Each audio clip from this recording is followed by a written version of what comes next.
প্রিয় দেশবাসী, আসসালামু আলাইকুম। কেমন আছেন আপনারা? শুধু নাকি বিএনপি সন্ত্রাসী, অনেক ছোট ছোট দল জামাত বলতেছে।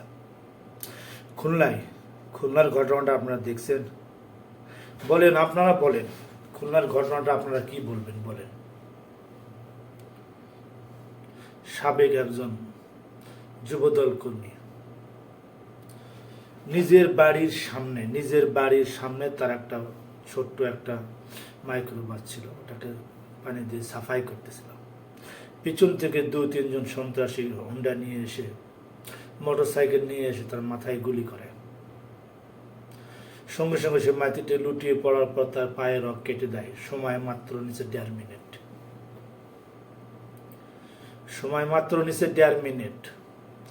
এটা একদম প্রশিক্ষণ দেওয়া একজন সন্ত্রাসী।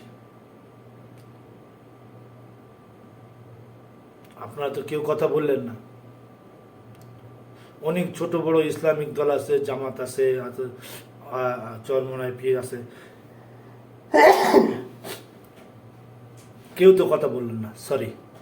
কেউ তো কথা বললেন না এটা নিয়ে। 1.5 মিনিটের মধ্যে কাজ সেরে চলে গেল। থানায় বাদী হয়ে ওনার বাবা মামলা দায়ের করেছে। কই দেখলাম তো কাউ তো চিল্লাতে দেখলাম না। বড় বড় মিছিল নিয়ে দেখলাম না। বিএনপি নাকি সন্ত্রাসী। বেটা ভালো করে খোঁজ নিয়ে তলে হাত দেয় দেখো। বিএনপির নাম দিয়ে অনেকে কুকর্ম করতেছে। এগুলো রাজনৈতিক চালও হতে পারে। এগুলো রাজনৈতিক চাল। বলেছিলাম গত ভিডিওতে, যেগুলো হলো রাজনৈতিক চাল, ঘোলা পানিতে মাছ শিকার করা। বুঝতে পারছেন? এই ঘোলা পানিতে মাছ শিকার করা এরাই এই সাবেক যুবদল কর্মীকে হত্যা করেছে। তাকে হত্যা করেই ক্ষান্ত হয়নি, তাকে মাথায় গুলি করেই ক্ষান্ত হয়নি, তাকে পায়ে রক্তকণ্ঠ কেটে দেওয়া হয়েছে। কেন বলেন, কেন? আর জবাব কি মানুষ দিতে পারবে? অনেকে আছে যারা জাসতের দল করছে, যারা আওয়ামী লীগের সাথে গাড়ি চড়ায় বেড়াইছে, ভোটে নির্বাচন করছে, তারা এখন বিএনপি সাজতেছে। আমার নিজস্ব এলাকাতে আছে অনেক। এমপি হলে এমপির পিছনে পিছনে দৌড়ায়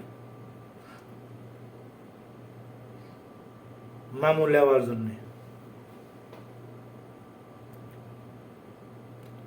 জাসদের গাড়ি চড়ে ভোট করছে হাজার হাজার মানুষ, তারা এখন বিএনপি করতেছে। এগুলো যারা দলের নীতি নির্ধারক যারা আছেন, এগুলোকে দেখা উচিত। এবং ইউনিয়ন পর্যায়ে থেকে শুরু করে থানা পর্যায় পর্যন্ত যারা আছেন, তাদেরকেও বলবো এগুলো খতিয়ে দেখা দরকার। এই যে যারা আওয়ামী লীগ আসলে আওয়ামী লীগে যায়, জাসদ আসলে জাসদের দিকে যায়, বিএনপি আসলে বিএনপির দিকে যায়, এরা কিন্তু অত্যন্ত মারাত্মক দলের জন্যে। এরা যখন যখন যেটি সুযোগ পাবে সেখানে যাবে। এদের মনের উদ্দেশ্য হলো পয়সা কামানো। পয়সা কামা, বিবি বাচ্চারা ভালো ভালো খাবে, আর বলবে যে আমরা বিএনপি করি। এটা দেখা উচিত। যারা থানা পর্যায়ে ইউনিয়ন পর্যায়ে আছে, এদেরকে তল্লাশি করা উচিত। এদের মাঝে অনেক দুর্নীতি আছে, জানেন? আপনারা জানেন না। এদের পিছনে ব্যাকগ্রাউন্ড খুঁজে দেওয়ার দরকার, এদের ব্যাংক অ্যাকাউন্টও খুঁজে দেওয়ার দরকার।